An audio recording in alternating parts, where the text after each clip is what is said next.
hey there, Gino, for me?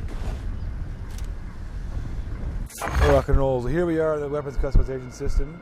So basically the idea here is any single part of any gun can be swapped out any part of any other gun. So kind of the tag word we're using when talking about it is Lego with guns.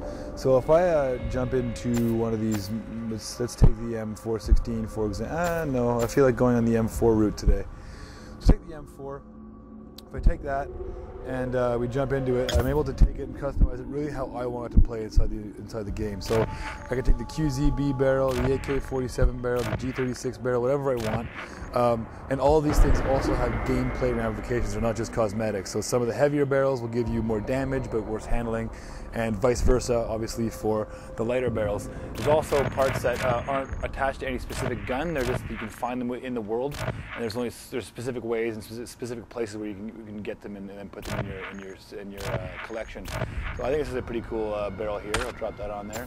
We'll jump into the cartridges. Again, same thing. This is all gameplay. Smaller cartridges will be lighter, obviously. Bigger ones like this guy right here will be much heavier and affect your handling. I like this guy kind of in the middle. We go into the stocks. It's the same thing. Any single one of these stocks can be put on your gun the way you want to look and the way you want to play. Jumping along to more of the fun stuff, you have suppressors, so these will affect your damage as well as your precision. As you move through the suppressor, you find these kind of homemade bayonets that's made from a screw. The idea here is like that you're going to be scrounging in a disaster scenario and you have to find things and make your own kind of homebrew parts. So you can make a whole homebrew gun if you want to. But also these bayonets also have animations with them, so if you have it on your gun, you will use it in the game when you do your melee attacks, which is pretty cool. And so you've got screwdrivers there and kitchen knives, and one of the team favorites is the Coke can silencer right there. So move through that. I can drop sniper scopes on your assault rifles. This also has gameplay applications, whereas you'll be far away, you'll have a really accurate, high-powered rifle, machine gun basically. But up close, when you zoom into aim, it'll snap really tight, so it's not as effective in the close range combat. I actually like it, so I'm going to put it on there. Going to the front mounts, you've got handles that are obviously going to help you with your stability and your aiming. You've got shields that are going to help you with your hit points, so you get a little bit more extra damage. And we've got these kind of other ones here, these shotgun mounts as well as grenade launchers, which are pretty sweet. And of course, we can pimp them too, as the first one. And we also have a whole host of other skins, camo textures, zebra print textures you can throw on there that really customize your gun the way you want it. What's cool about it is that it's intrinsically a co-op feature. So if I'm going to load out with this kind of crazy, close combat gun, let's hit B and we'll get in the game. My partner's going to want to load out with something that's going to, kind of counterbalance me and be something that's better for the long range stuff. Because if we get into a situation where we need long guns, I've got this crazy thing. I'm not going to jump into this. Here we are in the Shanghai Zoo. It's about the halfway point in the game. The city of Shanghai is under invasion. You don't know why, you don't know who, you don't know what's going on. You just want to get the hell out of here. The Shanghai Zoo is kind of along the way as you're trying to escape. So this invading force has, come through the Shanghai Zoo already. They've killed this elephant and other animals and really laid waste to the environment. What's this guy? There's this theme of disaster is reoccurring throughout the game, where you have these buildings falling down and the city's getting progressively more destroyed as you move through it. And that idea of a lot of games have these disasters that kind of happened 10 minutes ago. You missed all the cool stuff. Well, in this game, the cool stuff is happening to you and you're directly involved in it. So as you move forward through here, I'm going to show you this first idea of pre-combat in Army of Two, the 40th day. In the first Army of Two, the enemies existed in the world pretty much to be killed by you. So you come in, they'd be standing around, and then you just shoot them. They gauge you, you kill them all, then you move on to the next one and rinse, repeat. In this version of the game, the enemies are there for their own reasons. They have their own missions. So when you come into the space, you're actually invading on their territory. You're interrupting them. So they have a purpose in the world outside of you guys. They actually don't even know who you are, which that in an interesting way plays into the whole idea of pre-combat. So this situation, we're going to come into this hippo pen here. There's a bunch of guys patrolling with this plane that's just recently crashed. And we're going to have a chance to, they don't know we're here yet, so we're going to have a chance to snipe them one by one and greatly diminish the odds against us in the next firefight. So as this guy moves across, I'm going to let him do his little thing, see who's going to stop, and then I'll take a shot. When I look, all of his buddies are facing that way. That guy down there is facing also away from him, so they can't see him. And I have a silent sniper rifle. So if I do a well-placed headshot, just like, oh, easy guy. Oh, he's moving again. Oh, I missed him, and now he knows I'm there. I got him. But now they know we're there because of my poor marksmanship there. I've been drinking a lot of coffee. So now we have to engage, and this is going to be a little bit more difficult to be able to take them all out.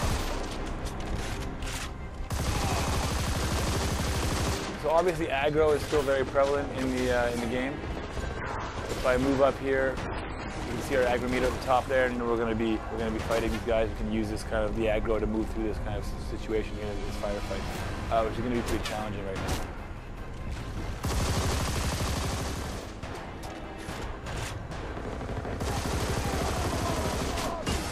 We also have this new idea of symmetry between the players and the enemies. You see that guy's crawling around right down there. All the enemies have the same capabilities that we do as players. So they can get down, crawl to cover, be healed. They can use riot shields. They can step jump. They have all kinds of tactics. So they really can use the environment to their advantage, just like you can. So it gives them this great sense of being aware of their surroundings and being living, breathing characters within the world. Another thing, as you can see here, we work really hard on making the environments a lot richer and feel more alive. We've got mist and fog and particles and lots of color and richness, and you're getting that kind of sense of a really rich, bright place. So here we are in Shanghai Zoo, fighting behind dead hippos. That's kind of creepy. That's kind of the idea of taking the player out of the conventional shooter spaces. So there's not going to be any missile silos or enemy crate factories or any of that stuff. You really want to put the players in these places where they don't necessarily feel comfortable and maybe that think they shouldn't really be there. Kind of subvert the expectations. So here we are, as you can see, using this dead hippo as cover, and kind of this is a weird kind of scenario that could only happen during a disaster like a catastrophe like this, which is the invasion.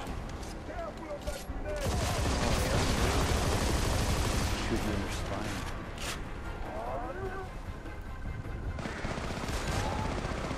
So now we can now pick up enemy guns.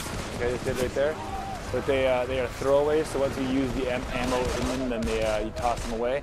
The reason we did that is because obviously you're going to spend a lot of time and money upgrading your guns in the economy, and people are going to want to throw away their guns for something they found on the ground during a battle. I'm going to come and get you, buddy.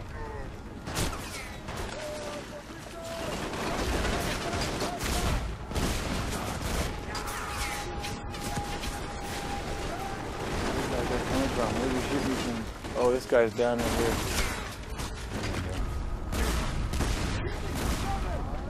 I'm gonna take a little breather. Oh, Gino is down again. Let's see if I can get to him this time. Sit tight, Gino. You're behind the hippo? Oh, that's the guy. Here's the sneaky guy from behind. That's the guy who's giving all the damage. All right, I'm coming. All right. Success.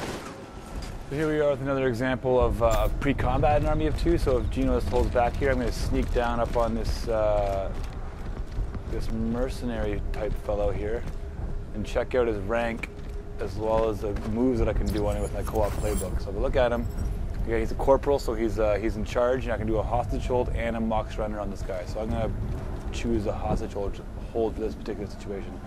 I'm going to sneak up behind him.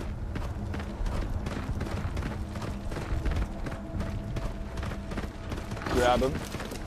Now Gino can come down, tie up his men when they surrender to me, because I've got their boss hostage. There they go. So if we execute this correctly, we'll get the contents of that weapons crate they're guarding right over there. But if we had come in guns blazing and shot them all across the grenade down there, they would have locked it down, and we would have gone without those parts that are unavailable other than that place in the game. So Jim moves right out last guy. Don't make me hurt you! I'll tie down my dude and we have been good Samaritans and not murdered everybody in our sight. So again, this offers the idea to the player of, you know, choice and incentive to come in and deal with situations a little bit differently than they would typically in the first one, where they just come in and shoot everybody. In this one, you have a chance to, you know, come in and try and negotiate situations how you want to. We could have done a mock surrender there. We could have done some other stuff as well. We could have done a co-op snipe. We could have thrown a grenade down there. But instead, we chose to do that, and we were successful, and we were rewarded for it.